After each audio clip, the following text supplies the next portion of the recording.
Welcome to Mishna study, Masechet Kilayim Perekim Mishna Vav. Over here now, Mishna, we're going to speak about planting gourd in an onion field, right? So you have an entire field of onions, and now you want to go ahead and plant some gourd. You want to plant some dilu'ain inside that field. How can you do so? So we're going to have a three-way machloket, Rabbi Yishmael, Rabbi Akiva, and Chachamim, and we'll explain each of the opinions. Just know going in, whenever we say a row, a shura shel Salem or shura shel dilu'aim, one shura, one row is 4 amot. Right? It's important to know that, 4 amot wide. And let's see how this plays out. Hayita sadeu ziru'a betzalim. A person had his field that was planted with onions, and he wants to go ahead and plant within it one row of dilu'aim, or rows of dilu'aim, right? He wants to plant gourd. Rabbi Yishmael omer, oker shete shurot, he takes out, right? He removes 2 rows, and within those 2 rows, so he pulls out 2 rows. Now within those 2 rows, he plants 1 in the middle. Right? He leaves the on the side of it, he leaves another 2 rows of the bitzalim, as you know. Again, he takes out 2 and plants 1. So how does this look according to the Rabbi Yishmael? Imagine all this was planted in like way before. It was all onions beforehand, right? Now he wants to go ahead and plant some gourd. What does he do? So he takes out 2 rows.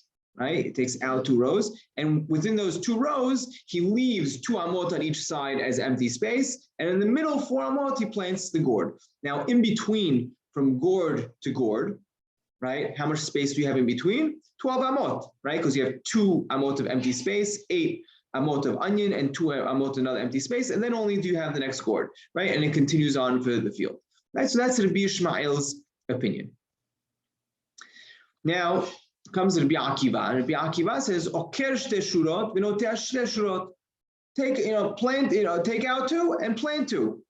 You leave the maniach kamat betzalim mikom shte shurot. You leave the 2 of the onions in the 2 rows. Ve'oker shte shurot, v'maniach shte shurot. Right. So just keep going. 2 rows, 2 rows. Right. All you have to do is take out 2 rows of onions, plant gourd in the exact spot, and that's okay. Now, how many amot are separating between gourd and gourd? Over here, it's only 8 amot. There's only 8 amot of onion spacing out in between. There's no empty rows, according to the Rabbi Akiva either.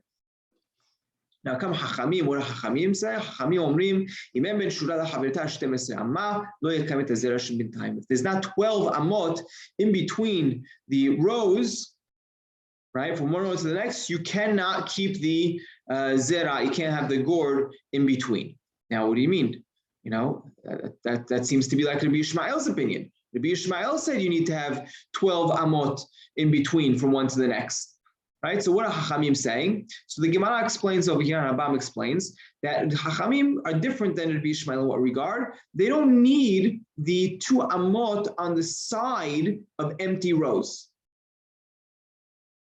right? They could go ahead and just pull out 4 amot of betzalim, of onions, and plant 4 amot of gourd on each side, right? You don't need anything separating in between, except for the telem, except for the furrow, right? You obviously need a furrow in between. Everyone agrees to that, but they don't need an extra 2 amot of space in between each one. This is what the Gemara actually says when they say the Gemara Yerushalmi says, Rabbi Yishmael says 12 amot, and Rabbanan also says 12 amot. Ma benehen, right? What's the difference between them? Simicha. Right, the proximity. Right, if they're close to one another, right, according to the Rabbi Yishmael, it's going to be asur. Chachamim is going to be mutar. So that they both Chachamim and Rabbi Yishmael need 12 amot spacing in between, but Chachamim allow the proximity from one to the next. Rambam just ends off mentioning firstly halachas like Chachamim. Now, why does it mention onions? Anything special to onions? And he says no. It's just probably a common vegetable that they were used, that they would plant in that time, and therefore it used it as the just basic vegetable in our Mishnah. But it could be anything else. The real chidush over here is the gourd, right? Because it's so leafy. That's why we're talking about over here the gourd, and it needs to leave extra space in between because of its branches and leaves.